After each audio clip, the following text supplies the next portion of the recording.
YouTube, what's good? This is BH Varanus. What I'm gonna go over right now is substrate. There's several different types of substrates. I can go over equal earth, I can go over cedar, I can go over aspen bedding, I can go over pine, I can go over peat moss, soil, organic soils, and like I said, various mulches. When it comes down to it, it's whatever works for you. As far as debris and residue getting into the mouth of your reptile, i.e. in this case monarch lizards, or your bigger constricted snakes, ball pythons, whatever, it's pretty much a hit or miss. Some people will swear by reptile bark, some people will swear by aspen, some people will swear by equal earth, and then at the same time some people will hate those three because maybe some of their debris got into their animal's glottis, which is their little hole that they breathe out of when they're actually taking in a prey item. So it's pretty much hit or miss. It depends on where you're at, what country you're in, what the humidity and whatever is, and what's easier to clean, what's not easier to clean. What all these things have in common, though, is mold.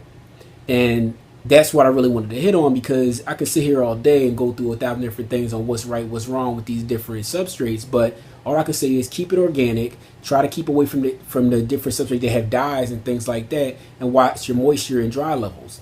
Okay. Make sure if you get a soil, you don't use a soil that has fertilizer in it. Okay?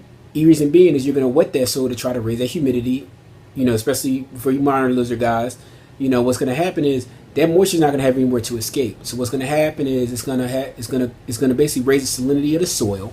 It's going to cause a whole bunch of other little nasty little things, like the soil is going to become more dry, the pH is going to become dangerously high, become more acidic. It's just going to be a big mess, and it's 1,000 different issues that can arise from it. Okay, I'm not going to get too much into pH and things of that nature just because there's no reason to. A lot of breeders, because they move the eggs out of the enclosures, there's no point. There's certain monitors like your Varanus or Natus, which the project that I'm working with right now. pH may or may not be a factor. We'll find out. It's one of the hardest species to breed. That being said, we're going to go over the most important thing of the topic of substrate, which is mold. Where does it come from? Why is it there? Oh, this substrate ain't shit because it's molding. Oh, this substrate ain't shit because it's molding. No. What it is, it's your fault. It comes down to the fact that you didn't take out the decaying matter out of your enclosure. You have a closed environment. It has the correct moisture, the correct temperature, okay? The correct medium, which would be fecal matter or food, whatever, residual food. And this goes for any reptile or any type of animal that you have. Okay, and the air quality is isolated, it's closed. So you have this closed environment. It's the perfect breeding ground for mold. Mold can grow in either a cool temperature or a warmer temperature. It can't grow in either extreme of that spectrum. Can't be too cold, can't be too hot. Your enclosure, your aquarium, your cage is just right. Okay? So now you have the correct environment for your living thing. You have an isolated environment. You have this box, because that's what it is. Regardless of how pretty you make it, it's a box, And now you have fecal matter, okay? A decaying matter, a waste product, a byproduct, a waste byproduct, whatever. It's shit, okay? It's boo-boo, whatever you want to call it. Now, what happens? Spores, fungus, all in the air. The mold, all the same thing, all within the same thing. It's in the air you breathe, whatever, okay? It needs those 4 little things that I spoke about in order to flourish. So while it's in the air gets inside your enclosure because it can't be helped. That's just the way it is. It sees that decaying matter. Okay, it happens to the best of us. We all don't clean our cages every day. I'm not going to sit here and act like I do. Sometimes I miss days. Once in a blue moon, maybe once a month I might find some mold because I'm pretty inattentive when it comes down to cleaning. But it happens. It happens to the best of us. It happens on pretty much every medium that you use, i.e. substrate that you use. So the thing is, what do? You clean it out, spot clean your enclosure, whatever. Okay? Now, thing is that how did it happen? We gotta look at it.